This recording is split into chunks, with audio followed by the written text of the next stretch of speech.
भेट योगायोगाने नाही तर स्वामींच्या इच्छेने होते. तसेच आज आमची नवीन वर्षाची भेट स्वामींच्या इच्छेनेच होणार होती.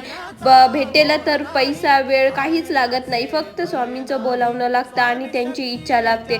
तसंच आम्ही आज आलोय अक्कलकोटमध्ये. खूप दिवसांपासून इच्छा होती स्वामींचं दर्शन घ्यावं, पण स्वामींची इच्छा असेल तेव्हाच आपलं दर्शन होतं. स्वामींची इच्छा झाली आणि आम्ही अक्कलकोटमध्ये बिना प्लॅन करता येऊन पोहोचलो. त्यानंतर मंदिराच्या बाहेर एवढं प्रसन्न वाटत होतं, तर मंदिरात गेल्यानंतर काय होणार यामुळे माझी पावलं डायरेक्ट पळतच होती. सगळ्यांच्या डोळ्यातील प्रसन्नता बघून मनच माझं प्रसन्न होऊन गेले. वर्षानुवर्ष वटवृक्ष आपल्याला अक्कलकोटमध्ये गेल्यानंतर आशेची सावली देतो, पण स्वामींनी आज माझ्या आयुष्यात त्यांच्या वटवृक्षाचं पान ठेवलं होतं.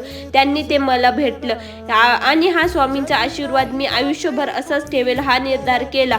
हाच स्वामींचा आशीर्वाद घेऊन मी मंदिराच्या बाहेर निघाले.